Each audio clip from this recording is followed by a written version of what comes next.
Je reviens en force avec la vidéo que que j'ai fait un sondage, je pense que c'était avant hier. J'avais demandé si vous vouliez tueur en série ou creepypasta. Puis c'est revenu beaucoup tueur en série, beaucoup plus. Donc c'est ça que je vais faire en premier lieu. Aujourd'hui, la vidéo va se dérouler dans le fond la moitié. Je sais pas comment trop l'expliquer, mais je vais faire la moitié de la vidéo. Je vais parler beaucoup de la vie du tueur, puis ça va un peu s'entremêler.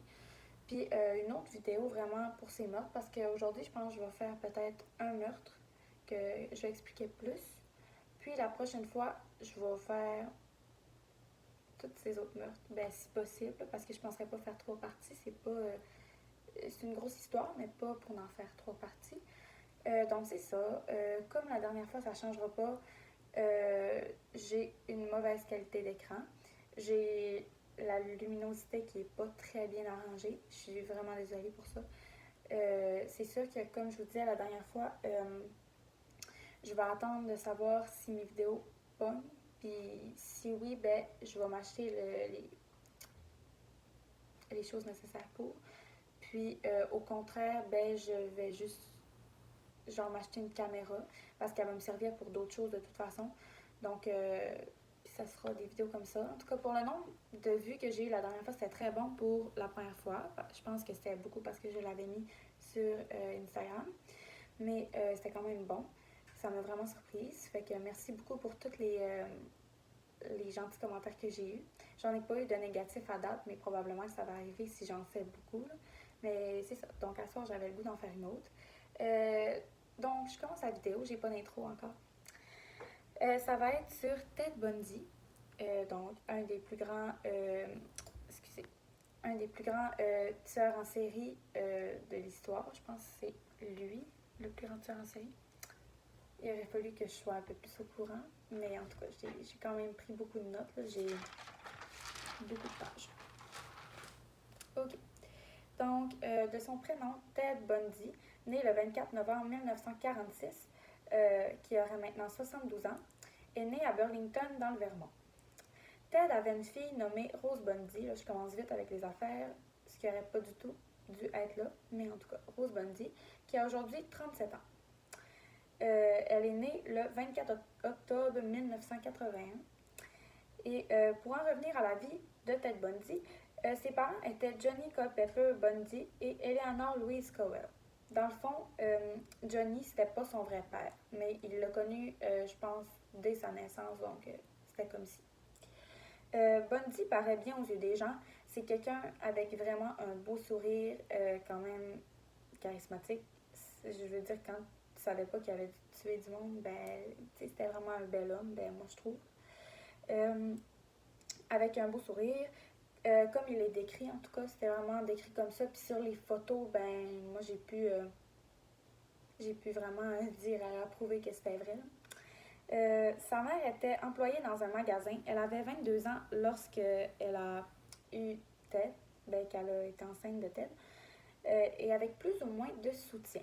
Donc, ses amis, ses parents, c'est pas qu'ils croyaient pas en elle, mais tu sais, c'était mal vu dans le temps. Je pense que je vous apprends rien qu'une femme avait un enfant pas marié. Déjà, des relations sexuelles pas mariées, c'était mal vu. Donc, pas besoin de vous dire plus de détails, je pense. Et c'est ça. Donc, ses parents avaient de gros malaise face à l'arrivée d'un bébé avec l'idée qu'une fille bien ne puisse pas avoir un enfant sans avoir d'homme à ses côtés. Bundy ne connut jamais son vrai père. Son nom était Lloyd Marshall et était vétéran de l'Air Force. Donc, c'est ça, il était à la guerre. Mais plusieurs pensaient plutôt que le père d'Éléanore, qui était lui névrosé et même violent de ce qu'on puisse dire à son sujet, avait violé sa fille, ce qui aurait fait Ted. Ted grandit en pensant que sa maman était en fait nulle autre que sa sœur, parce que les parents de celle-ci ne voulaient pas du tout qu'elle soit, justement, que ce soit comme sa mère, vu qu'elle n'était pas mariée. Donc, ils ont pris la décision de juste prendre en charge vraiment Bundy comme leur fils. Puis, il n'a jamais vraiment cru que sa mère, c'était Eleanor. Pour lui, dans sa tête, c'est vraiment sa sœur. Bundy est un enfant tout normal de ce qu'on puisse dire à son sujet. Il croyait au Père Noël et avait les craintes comme tous les autres enfants. Exemple, un être épurant se cachant dans le garde-robe, etc. Tout ce qu'on a pu avoir comme crainte quand on était jeune. Totalement normal. Etc. Il y a eu plein d'autres choses comme ça. À l'âge de 4-5 ans, il déménagea à Tacoma, Washington. Il devint Theodore Robert Nelson et sa mère Louise Nelson. Sa mère, un an plus tard, se maria avec un homme nommé John Bundy. Donc là, il a appris un peu plus tard que sa mère, c'était sa soeur. Ouais. Donc c'est ça. Donc John Bundy, d'où ce nom de... C'est ça, de Ted Bundy. Ça vient de son beau-père, je pense qu'il a connu très jeune, c'est ça, 4-5 ans. Le couple a eu 4 enfants. Ted s'en occupait beaucoup.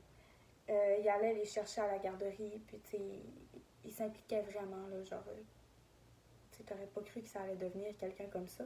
Puis c'est ça. Ses études ensuite.